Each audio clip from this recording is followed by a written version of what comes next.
Meghan Markle et le prince Harry mettent plus de temps que Michelle et Barack Obama pour publier leur premier travail pour Netflix. Meghan et Harry ont annoncé en septembre 2020 qu'ils avaient conclu un accord avec le géant américain du streaming Netflix. La société et les Sussex sont restés discrets sur la taille de cette collaboration, mais les experts dans le domaine ont estimé qu'elle pourrait valoir environ 71 millions de livres sterling, 100 millions de dollars. En 2021, le duc et la duchesse de Sussex ont annoncé que leur maison de production, Archewell Productions, travaillait sur 2 projets. Cependant, 16 mois après l'annonce du partenariat entre les Sussex et Netflix, Meghan et Harry n'ont pas encore sorti leur premier produit pour le service de streaming.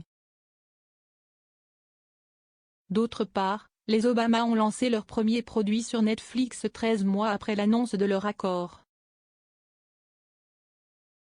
La nouvelle que l'ancienne première dame et président américain avaient signé un contrat avec la plateforme de streaming a été rompue en mai 2018.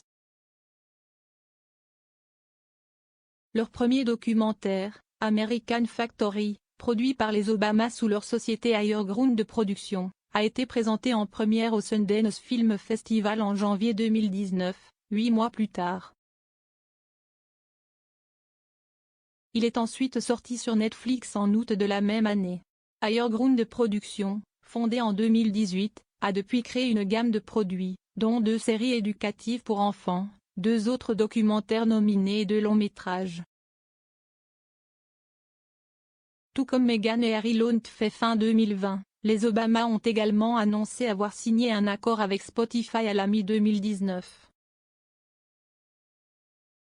Ils ont depuis publié 2 séries de podcasts. Le premier, le podcast Michelle Obama, a fait ses débuts en juillet 2020 tandis que le second, une collaboration entre M. Obama et l'auteur-compositeur-interprète Bruce Springsteen, est sorti en avril de l'année dernière.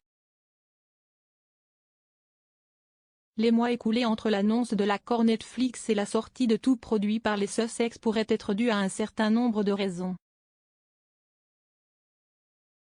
Premièrement, les Sussex ont signé leur accord au milieu de la pandémie de Covid-19, qui a considérablement ralenti l'industrie du divertissement en 2020 et continue de faire rage à travers le monde en raison de la variante Omicron. De plus, contrairement aux Obama, Meghan et Harry travaillent sur 2 séries multi-épisodes différentes plutôt que sur un documentaire unique, une décision susceptible d'affecter le délai d'exécution. De plus, les Sussex ont pris quelques mois de congé en 2021 après la naissance de leurs filles Livy Bell et Lydiana en juin. Et, en plus de leur rôle de producteurs, Meghan et Harry ont également travaillé sur d'autres projets au cours des derniers mois, à la fois pour des œuvres caritatives et à but lucratif. Parmi eux, Meghan a publié son premier livre pour enfants The Bench et Harry a été nommé directeur de l'impact de la société de santé mentale Better Up. Meghan et Harry travaillent actuellement sur 2 séries exclusivement produites pour Netflix. Le premier, dévoilé en avril de l'année dernière, s'appelle Art of Invictus et devrait mettre en lumière un groupe de concurrents des Jeux Invictus qui se préparent pour la compétition multisport qui se déroule cette année à La Haye. Ce projet est produit en partenariat avec l'Invictus Games Foundation, l'un des projets les plus réussis du prince Harry en faveur des militaires et des vétérans malades, blessés et blessés. Comme les Jeux, qui devaient initialement avoir lieu en 2020 mais ont été reportés à cette année en raison de la pandémie, doivent commencer le 16 avril, la sortie de Art of Invictus devrait se faire dans quelques mois. La deuxième série a été annoncée en juillet de l'année dernière et a reçu le titre provisoire de Pearl.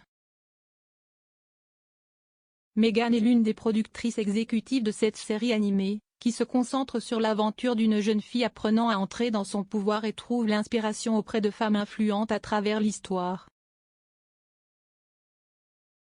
Plus tôt cette semaine, il est apparu que Netflix faisait de la publicité pour qu'un concepteur de production travaille sur l'émission, décrite dans l'annonce d'emploi comme une série comique d'aventures sincères en CG. Le candidat idéal, selon le cahier des charges, aura entre autres qualités 3 à 4 années d'expérience en production d'animation infographique et un leadership éprouvé en matière d'animation.